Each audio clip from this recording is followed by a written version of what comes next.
नमस्कार साथियों, स्वागत है नवनीत डीजी रिपेयरिंग चैनल में आप सभी का।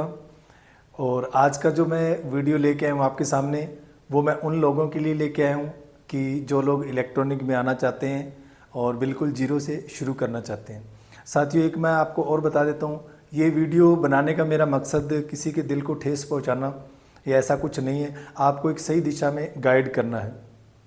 अगर आप लोग इलेक्ट्रॉनिक में आना चाहते हैं, आप अपनी योग्यता और क्षमता को जान लें, क्योंकि इलेक्ट्रिसिटी जो होती है बहुत खतरनाक होती है।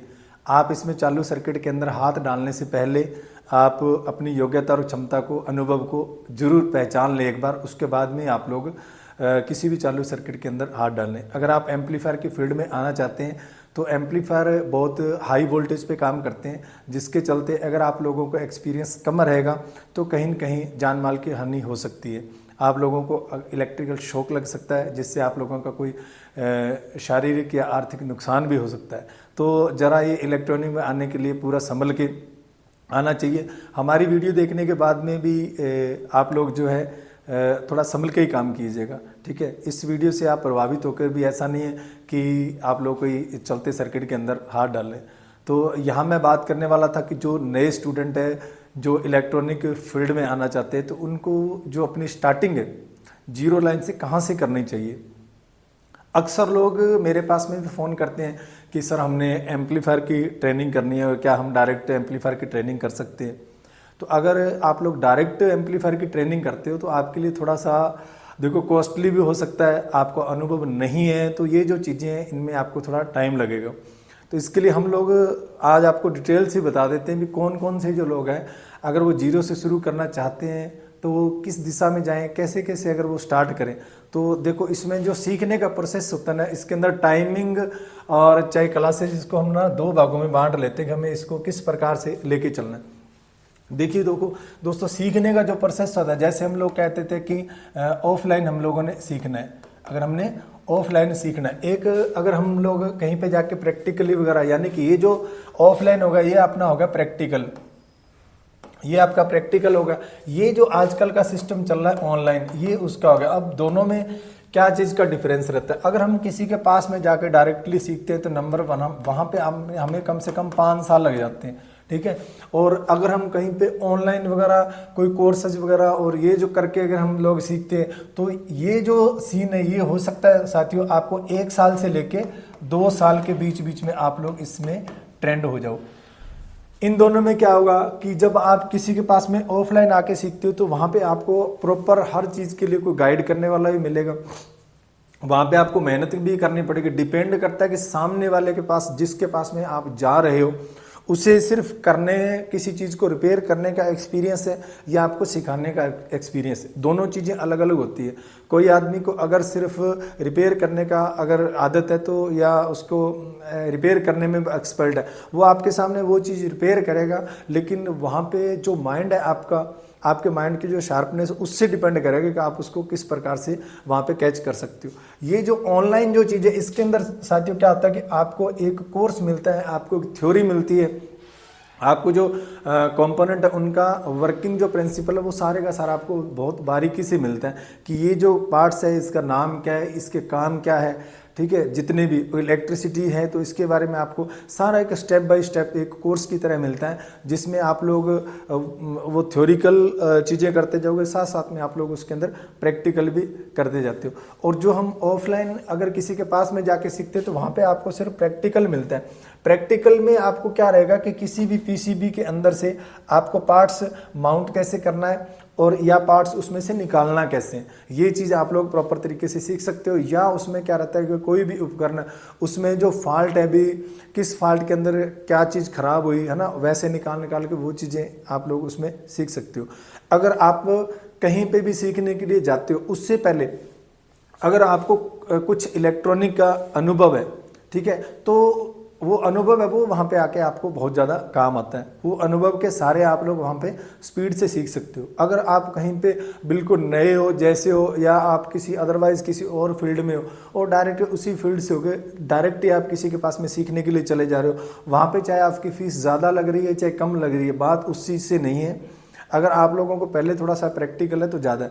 अब इस वीडियो में मेरा बताने का मकसद यही है कि अगर जो नए लोग हैं वो किस प्रकार से सीखने का प्रयास करें। तो अगर नए लोग कहीं पे 10-15-20 हज़ार रुपये लगा कर सीखने के लिए जाते हैं तो साथियों आपको वो 10-15 हज़ार रुपये लगाने की भी आवश्यकता नहीं है। क्यों नहीं है? क्योंकि मैं आपको मेरे चैनल के ऊपर सब ये चीज़ें आपको यूट्यूब पे सिखाने वाला हूँ। आप लोगों ने क्या करना है कि जो भी मेरी वीडियो आए उसको आप लोगों ने प्रॉपर तरीके से देखना है और उसी वीडियो को आप लोगों ने फॉलो करते करते चलना है। तो हम लोग एक जीरो से लेके ना आगे तक इस चीज़ को, सारी चीज़ों को कवर कर लेंगे। मैं आपको सबसे पहले बताता हूँ, आप लोगों ने क्या है, अगर आप बिल्कुल जीरो लाइन से हो ना तो आप लोग मार्केट में जाना साथियों। मार्केट में जाके ना एक मल्टीमीटर ले आना, एक मल्टीमीटर लेना है आप लोगों ने। कैसा लेना है मैं आपको दिखा देता हूँ। देखो मल्टीमीटर आपको 150 रुपये में भी मिल सकता है, ठीक है, और मल्टीमीटर आपको 500 रुपये में मिल जाएगा। एक आप ऐसा मल्टीमीटर चूज कर लो स्टार्टिंग में कि जिससे आपकी हैबिट बन जाए। अगर तो साथियों अगर आप ये वाला मल्टीमीटर ले लोगे तो ये जब तक आप सीखोगे तो तब तक आप 3-4 मीटर खराब कर लोगे।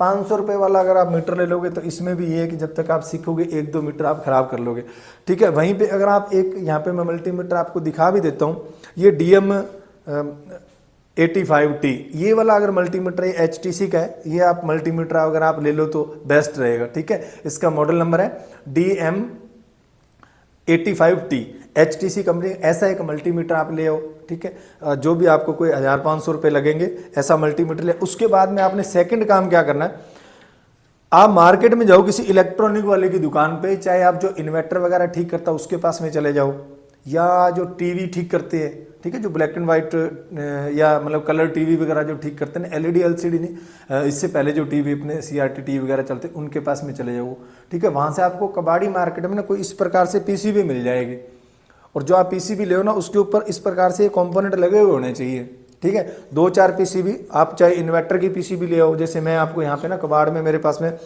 कुछ PCB पड़ी हुई थी तो जो मैं आपको यहाँ पे दिखा रहा हूँ। अगर आपको किसी एम्पलीफायर की PCB मिल जाए तो आप चाहे एम्पलीफायर की PCB ले आओ। अब वो PCB लेके आके आप लोगों ने सबसे पहले क्या करना है कि जो इसके कंपोनेंट वगैरह ना, इन कंपोनेंट को आप लोगों ने निकालना है, ठीक है। और किस प्रकार से सोल्डरिंग वगैरह कराना, एक तो आप लोगों ने इस तरह का आपका जो प्रैक्टिकल है वो हो जाएगा कि किसी भी कंपोनेंट को किस प्रकार से निकालना है। चाहे ये PCB आपकी पुरानी हो, लेकिन आप लोगों ने निकालते समय इसके ऊपर जो आप लोगों ने अभ्यास करने हैं, यानी कि जो इसके अंदर प्रिंट बने होते हैं, चाहे कोई सिंगल लेयर का प्रिंट हो चाहे डबल लेयर का प्रिंट हो, वो प्रिंट उखड़ने नहीं चाहिए, ये आप लोगों ने हमेशा ध्यान रखना है। और उसके लिए सबसे पहले आप लोग क्या करोगे, जैसे आप मल्टीमीटर लेके आओगे तो मल्टीमीटर के साथ साथ में आप लोग अपना एक आयरन लेके आइए।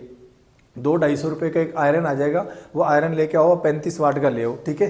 35 वाट का आप आयरन ले आना, और ये आयरन लेके आके और एक आपने मल्टीमीटर ले आना, शोल्डर ले आना, ठीक है, और एक पेस्ट ले आना। ये इतना सामान लेना। एक अपना कोई नॉर्मली घर में जो भी बोल्ट है जहाँ पे आप अपना आयरन लगा लो, तो वहाँ पे आप लोग इसका ना प्रैक्टिस करो, जितना ज़्यादा हो सके इन कंपोनेंट को बाहर निकालना है। जो भी आपको अगर कंपोनेंट आपको अजीब तरीके का लगे कि आपको ये लगे कि मुझे इस कंपोनेंट का नाम मालूम नहीं है, ठीक है, तो वो नाम भी आजकल तो इंटरनेट का ज़माना, आपको वहाँ पे भी मिल जाएगा। वरना हम लोग क्या है, ये जो जितने पार्ट्स लगे हुए हैं, ठीक है, इसको किस प्रकार से चेक किया जाता है उसका भी हमें, हमारा जो यूट्यूब चैनल है ना उसके अंदर भी आपको एक मेंबरशिप में कोर्स है, वो कोर्स भी आपको मिल जाएगा, जहाँ पे आपको जितने पार्ट्स हैं इसके बारे में किस प्रकार से इसको चेक किया जाता है मल्टीमीटर से, और मल्टीमीटर को भी कैसे उपयोग किया जाता है उसका भी है। अब मल्टीमीटर से लेके मल्टीमीटर में क्या क्या ऑप्शन है और किस ऑप्शन पे रख के मल्टीमीटर को हमने क्या चीज़ चेक करनी है, उन चीज़ों का भी। और दूसरा सबसे मेन चीज़ जो पार्ट्स हमारे रहते हैं रेजिस्टेंस, तो रेजिस्टेंस जो है इनके ऊपर कलर कोड रहते हैं, ठीक है। कलर कोड के अनुसार इनका जो मान है वो हमें याद निकालना पड़ता है, और जो ये कलर का जो कोड है वो कोड अपने को याद रखने पड़ते हैं। अगर आप लोगों को कलर कोड के बारे में जानना चाहते हो तो हमारी यूट्यूब के ऊपर आपको वीडियो मिल जाएगी, उस वीडियो को आप 2-3 बार देखोगे तो 100% आप लोग रेजिस्टेंस का जो कलर कोडिंग है ना वो निकालना शुरू कर दोगे। और दूसरा जो कलर कोड है वो आप अपनी एक डायरी के ऊपर नोट करके रख लीजिएगा, जहाँ से आपको क्या है जो कलर के कोड है वो याद रह जाएंगे। और जो रेजिस्टेंस है 4 बैंड की 5 बैंड की इसके ऊपर लगी रहती है, उससे आप लोगों को जो उसका मान है वो भी आप निकालना शुरू कर दोगे। तो जब आप इसमें अभ्यास करोगे कि रेजिस्टेंस आप लोगों ने बाहर निकालनी है, तो उस समय आप लोग साथ साथ में क्या है उस रेजिस्टेंस की जैसे ये पीसीबी है, आप कोई पीसीबी मार्केट से कबाड़ में जो पड़ी हुई पीसीबी लेके आओगे तो उनके जो रेजिस्टेंस है वो रेजिस्टेंस आप लोगों यहाँ से कोई भी पार्ट्स है, जो भी पार्ट्स आप यहाँ से बाहर निकालोगे उस पार्ट्स को अगर रेजिस्टेंस बाहर निकलती है तो उस रेजिस्टेंस को आप लोगों ने क्या करना है, मल्टीमीटर से उसको नापना है कि ये कितनी वैल्यू दिखा रहा है। ठीक है, ऑटोमेटिक रेंज वाला लेके आओगे जहाँ पे एक ही रेंज के ऊपर आपको सारी रेजिस्टेंस की वैल्यू बताता जाएगा, छोटी वैल्यू से लेके बड़ी वैल्यू तक, तो वो आपको आसान रहेगा। अगर आप सस्ता मीटर ले आते हो, जैसे मैंने यहाँ पे बताया कि 150 रुपये वाला मीटर ले आते हो, तो उस मीटर से आपको क्या रहेगा कि वहाँ पे आपको समस्या रहेगी कि बार बार आपको जो रेंज है वो चेंज करनी पड़ेगी। तो जैसे जैसे आप लोग इन रेजिस्टेंसों को निकालोगे, निकाल के भी आप मल्टीमीटर से जो इसकी वैल्यू है वो आप लोग जान पाओगे। ठीक है, उसके बाद में जैसे इसमें आप पहचान जाओगे कि ये पीएफ वगैरह है ना, इन चीज़ों की भी आप निकालोगे तो इसमें आप लोगों को मदद मिलेगी, चेक करने के लिए आपको अभ्यास हो जाएगा।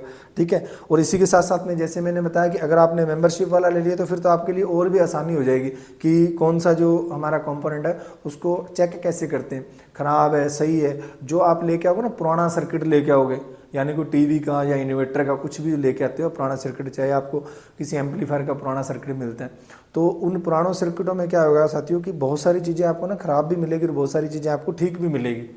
जो कभी भी कोई पार्ट्स अगर ख़राब मिलते हैं, लगे लगे में एक बार आप मीटर मारो, डायोड को चेक करो, मल्टीमीटर को डायोड रेंज पे रख के, रजिस्टेंसों को चेक करो, मल्टीमीटर को रजिस्टेंस मोड पे रख के, और फिर जो अपने ट्रांजिस्टर वगैरह इसके अंदर लगे हैं उनको चेक करो आप मल्टीमीटर को फिर डायोड मोड पे रख के। और जो इसके अंदर कैपेसिटर वगैरह है तो इनमें कैपेसिटर को चेक करने के भी कईयों में रेंज रहती है, जो छोटे वगैरह पीएफ वगैरह रहते हैं तो उनसे आप जो छोटे छोटे वो आप चेक कर सकते हो। इसी प्रकार से इन चीज़ों को आप आराम से यहाँ पे आप चेक कर सकते हो, जितने भी कैपेसिटर हो गए, पीएफ हो गए, इन चीज़ों को। तो इसके अंदर कई सारी चीज़ें जैसे रेजिस्टेंस से बड़े साइज़ की, छोटे साइज़ की, ठीक है, कहीं पे इसके अंदर ये प्रीसेट वगैरह लगे रहेंगे, है ना। तो मार्केट से आप लोग इनके साथ साथ में छोटे छोटे जो पार्ट्स हैं, क्योंकि अगर आप कहीं पे रेजिस्टेंस से इक्का दुक्का पीस लेने के लिए जाते हो तो आपको मिलेंगे नहीं। अगर आप मार्केट से लेने के लिए जाते हो तो वो आपको कम से कम 100 पीस देंगे, तो 100 पीस के आप स्टार्टिंग में ले आके रखोगे तो उसका कोई काम नहीं है। तो इसके लिए मैं यही मानूंगा कि आप लोग अगर पुराना कहीं पे अगर आपको सर्किट मिल जाता है तो वो सर्किट अगर आप लेके आकर उसके ऊपर अगर आप अपना अभ्यास करोगे तो वो आपके लिए बहुत ही बेस्ट रहेगा, जिससे आपका जो नॉलेज है ना वो आगे आगे आगे आगे बढ़ता जाएगा। और जब आप इन चीज़ों का अभ्यास कर लोगे तो उसके बाद में ये जो किस प्रकार से काम करते हैं ना, इन चीज़ों का भी हम लोग जो आगे आगे वीडियो आप लोगों को यूट्यूब पे और भी मिलता जाएगा। और इससे पहले मैंने कई सारी वीडियोस वगैरह डाले भी है। तो इस तरीके से अगर आप शुरू करोगे तो आपके लिए एक बहुत ही बेस्ट रहेगा। आप ऐसे करते करते मतलब 2-3 महीने अगर आप रेगुलर कर लोगे ना ये अभ्यास, तो आपकी एक हैबिट बन जाएगी, आपको पहचान आने लग जाएगी भी कौन सा कंपोनेंट हमारा किस नाम से इसे जाना जाता है, किस कंपोनेंट को कैसे निकाला जाता है। ठीक है, और जैसे देखो इस प्रकार से यहाँ पे आईसी लगी हुई है ना, तो इस तरीके के जहाँ पे कोई आईसी लगी हुई है उन आईसी को निकालने का आपको अभ्यास हो जाएगा। ज़्यादा पिने की जो आईसी लगी हुई, जैसे हमने आईसी है ये माइक्रो कंट्रोलर, इसको निकाल लेंगे, इसके नीचे काफ़ी पिनों का इसका आईसी बेस लगा हुआ है, तो उस आईसी बेस को निकालने का आपको अभ्यास हो जाएगा।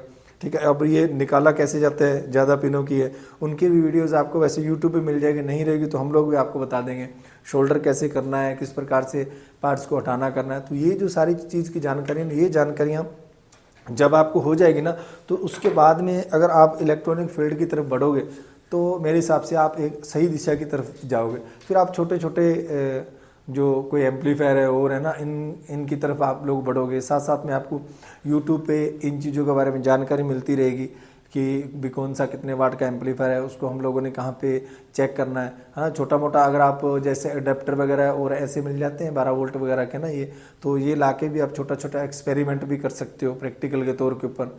तो उसी तरीके से आप AC DC वोल्टेज है नापना करना मल्टीमीटर से, ये चीज़ें क्लियर हो जाएगी। फिर अगर आप कहीं पे जाओगे तो आपके लिए बेस्ट रहेगा। नहीं तो अगर इसी तरीके से अगर आप कहीं पे चले जाओगे तो आपका ऐसे पैसा लग जाएगा, फिर आप सामने वाले को दोष दोगे, यानी कि कहीं न कहीं कमजोरी आपकी रहेगी। फिर आप लोग सामने वालों को दोष देंगे कि उनकी तरफ उंगली करोगे कि यार वहाँ पे मेरे को सीखने को मिला है या नहीं मिला ना। तो जो भी लोग अदरवाइज़ कोई लोग जो सीखने की कोशिश करते हैं, जितना आप लोग कहीं पे 10-15-20 हज़ार रुपये लगा के सीखने की कोशिश करोगे, उतना तो मैं आपको ना यहीं पे जो अपनी यूट्यूब पे है यहीं पे आप लोगों को सिखा दूंगा। आप लोगों को कहीं पे बाहर जाने की आवश्यकता नहीं है। अगर आप 10-20 हज़ार रुपये के लालच में जाते हो और कहीं पे सोचते हो कि मैं जल्दी जल्दी एम्पलीफायर सीख के आ जाऊँ, ने कहीं पे आपको 10-20 हज़ार रुपये ख़राब करने की आवश्यकता नहीं है। आप यूट्यूब चैनल पे जुड़े रहो, मैं ही आपको यहाँ पे हर दिन, अभी हमारी जो वीडियो ना आया करेगी रेगुलरली, हम कोशिश करेंगे कि यूट्यूब के ऊपर हर दिन किसी न किसी चीज़ के वर्किंग प्रिंसिपल के हिसाब से हम लोग इसके ऊपर वीडियो डालते जाएं, क्योंकि लोगों का कुछ एक्सपीरियंस बढ़ेगा, स्किल बढ़ेगी, उसी के साथ साथ में हमारा यूट्यूब चैनल ग्रोथ करते रहेगा और आपकी स्किल ग्रोथ करती रहेगी। आप भी आगे बढ़ते रहोगे, हम भी आगे बढ़ते रहेंगे। इसी तरीके से हम लोग चलते रहेंगे। आज की वीडियो में आप लोगों के लिए ये इतना ही है, और आप लोग बने रहिए हमारे चैनल पे पहली बार आए हो तो चैनल को सब्सक्राइब कर देना। इस वीडियो को आप अपने दोस्तों में या अदरवाइज जो भी आपके व्हाट्सएप ग्रुप है वहाँ पे आप इस वीडियो को शेयर जरूर करना, कि नए लोगों के लिए मैंने यहाँ पे जानकारी दी है कि वो किस प्रकार से यहाँ शुरू करेंगे ना, तो इसलिए आप इस वीडियो को ज़्यादा से ज़्यादा शेयर जरूर कीजिएगा। Okay, thank you. मिलते हैं फिर किसी और वीडियो के अंदर। जय हिंद, जय भारत।